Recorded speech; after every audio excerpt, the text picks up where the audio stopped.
यार एसआईपी करूं या लमसम, किस इन्वेस्टमेंट में मुझे सबसे ज्यादा रिटर्न देखने को मिलेगा और कौन सी इन्वेस्टमेंट मेरे लिए सही है जिसमें मैं अपनी मेहनत की कमाई, अपनी सेविंग को इन्वेस्ट कर सकूं और अपने पैसों को वहां पर बढ़ा सकूं। दोस्तों, अगर आप सभी के भी ये डाउट है तो आज इस वीडियो में क्लियर होने वाले हैं। आज हम एसआईपी और लमसम को बिल्कुल आसान भाषा में समझने वाले हैं, जिससे कि आप अपनी इन्वेस्टमेंट की एक सही डिसीजन ले पाओ और एक सही जगह अपने पैसों को इन्वेस्ट कर पाओ। तो बिना देरी करे इस वीडियो को शुरू करते हैं। तो चलिए दोस्तों, पहले बात करते हैं कि एसआईपी और लमसम होता क्या है। दोस्तों, एसआईपी का मतलब होता है सिस्टमेटिक इन्वेस्टमेंट प्लान, यानी एक सिस्टमेटिक तरीके से अपने पैसों को इन्वेस्ट करना। मान लीजिए आपने किसी म्यूचुअल फंड में एसआईपी को स्टार्ट किया और वहां पर 5,000 रुपए का अमाउंट आपने सेलेक्ट किया, तो अब आपको हर महीने उस म्यूचुअल फंड में 5,000 रुपए इन्वेस्ट करना होता है, जिसे हम कहते हैं एसआईपी। दोस्तों, अगर वहीं पर हम लमसम की बात करें तो लमसम में आपको हर महीने पैसे इन्वेस्ट नहीं करना होता है, वहां पर आप इकट्ठा पैसा इन्वेस्ट कर ले हो। मान लीजिए आप किसी म्यूचुअल फंड को या किसी स्टॉक में आपने 1,00,000 रुपए इकट्ठे इन्वेस्ट कर दिए, तो उसे हम कहते हैं लमसम इन्वेस्टमेंट करना, यानी एक साथ बड़ा अमाउंट इन्वेस्ट करना। चलिए दोस्तों, बात करते हैं अपने दूसरे पॉइंट के बारे में, इन्वेस्टमेंट अमाउंट। दोस्तों, एसआईपी की बात करें तो वहां पर आप 500 रुपए के साथ अपनी इन्वेस्टमेंट की जर्नी शुरू कर सकते हो।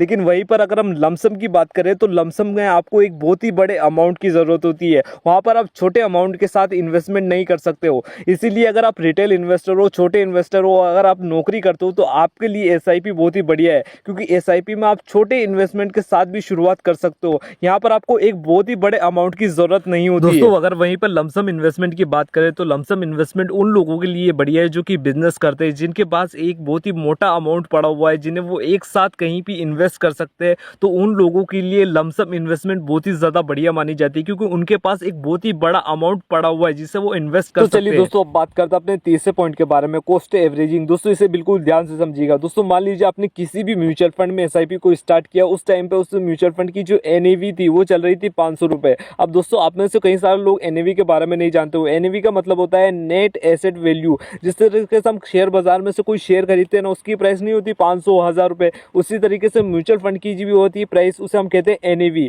अब उस टाइम पे उस म्यूचुअल फंड की एनएवी चल रही थी 500 रुपए और उसी टाइम पे मार्केट गिर गया, वो एनएवी 500 से डायरेक्ट आई 400 पे और 400 से नीचे गिरते गिरते आ गई 300 पे। लेकिन उससे आपको कोई फर्क नहीं पड़ने वाला, क्योंकि आपकी जो इन्वेस्टमेंट है वो लगातार चल रही थी। जब वो एनएवी 500 पे थी तब भी आपने पैसा इन्वेस्ट किया, और वो तब वो 400 पे थी तब भी आपने पैसा इन्वेस्ट किया, और 300 पे भी आई तब भी आपने पैसा इन्वेस्ट किया, जिससे आपको कोई फर्क नहीं पड़ रहा है। एट द एंड जब भी एनएवी बढ़ती है तो वहां पर आपको फायदा ही देखने को मिलता है। लेकिन दोस्तों, वहीं पर अगर हम लमसम की बात करें तो लमसम में आप में बहुत ही ज्यादा स्किल होना जरूरी है, यानी आपको मार्केट का अनुभव होना बहुत ही ज्यादा जरूरी है। मान लीजिए मार्केट किसी जगह पर गिर रहा था, नीचे की तरफ आया और उस पॉइंट पर आपने एक बहुत ही बड़ा अमाउंट इन्वेस्ट कर दिया, लेकिन मार्केट ऊपर की तरफ जाते जाते एक ऐसा पॉइंट आया जिससे मार्केट जहां पर गिर रहा था उस वाले पॉइंट से भी ज्यादा मार्केट नीचे की तरफ गिर गया, तो वहां पर आपको लॉस हो जाएगा। इसलिए मार्केट में आपको अनुभव होना बहुत ही ज्यादा जरूरी है, तभी आप लमसम पैसा इन्वेस्ट कर सकते हो। लमसम में कॉस्ट एवरेजिंग देखने को नहीं मिलता। तो चलिए दोस्तों, बात करते हैं अपने चौथे पॉइंट के बारे में, मार्केट टाइमिंग। दोस्तों, अगर आप एसआईपी की शुरुआत करते हो तो वहां पर आपको कोई भी मार्केट टाइमिंग देखने की जरूरत नहीं होती है, क्योंकि वहां पर जो आपका पैसा होता है ना वो लगातार इन्वेस्ट होता रहता है।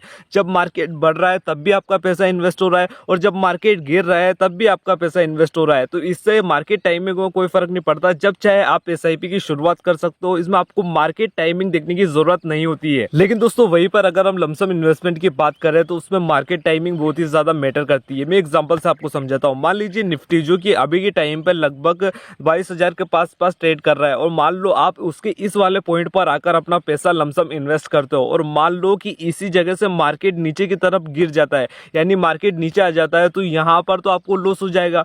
तो ऐसे में लमसम में जब भी आप इन्वेस्ट करते हैं तो मार्केट का अनुभव होना आपको बहुत ही ज्यादा जरूरी है, यानी मार्केट किस तरीके से चल रहा है, किधर जाएगा, ये सब आपको पता होना जरूरी है, तभी आप लमसम इन्वेस्ट कर सकते हो और एक सही तरीके से वहां पर अपने पैसों को लगा सकते हो। तो इस बात का बिल्कुल ध्यान रखें। तो चलिए दोस्तों, बात करते हैं अपने पांचवें पॉइंट के बारे में, डिसिप्लिन इन्वेस्टमेंट। दोस्तों, अगर एसआईपी की बात की जाए तो वहां पर आपको थोड़ा डिसिप्लिन रखना जरूरी है। वहां पर आपको लॉन्ग टर्म इन्वेस्टिंग के बारे में सोचना पड़ता है। मान लीजिए 15 से 20 साल का टाइम पीरियड तो वहां पर आपको होना जरूरी है।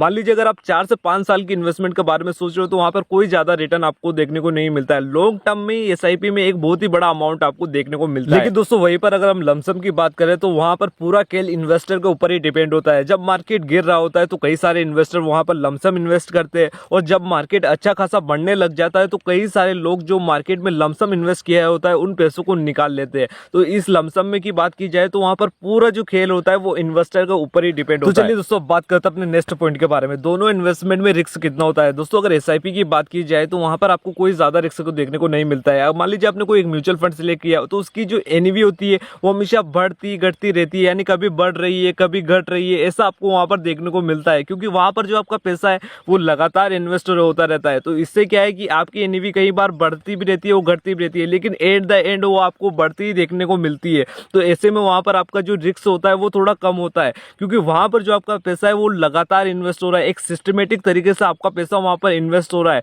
तो एसआईपी में अगर रिस्क की बात की जाए तो रिस्क आपको थोड़ी कम देखने को मिलती है दोस्तों। वहीं पर अगर हम लमसम की बात करें तो वहां पर थोड़ा रिस्क ज्यादा होता है। चलिए मैं आपको एग्जांपल से बताता हूं। मान लीजिए आपने एक रिलायंस का शेयर खरीदा, उस टाइम पे उस शेयर की प्राइस 500 थी मान लीजिए, और उसी टाइम पर आप सोच रहे थे कि शेयर की प्राइस बढ़ेगी और वही हुआ, उस शेयर की प्राइस बढ़ी और बढ़कर 500 से डायरेक्ट 700 रुपए हो गई और आपको यहाँ पर 200 रुपए का प्रॉफिट हो गया। इस केस में तो लमसम इन्वेस्ट करने पर आपको अच्छा खासा प्रॉफिट हो रहा है। लेकिन मान लो ये आपके डिसीजन गलत निकली, आप सोच रहे थे कि मार्केट बढ़ेगा लेकिन मार्केट गिर गया और वो 500 रुपए का शेयर 200 रुपए का हो गया, तो यहाँ पर तो आपको 300 रुपए का नुकसान हो गया। तो ऐसे में जो मार्केट की कंडीशन होती है उनका अनुभव होना आपको जरूरी है कि मार्केट किस तरीके से चल रहा है। तो यहाँ पर रिस्क थोड़ा ज्यादा होता है, क्योंकि कई बार लोग ऐसे डिसाइड नहीं कर पाते। तो लमसम की बात की जाए तो वहां पर आपको थोड़ा रिस्क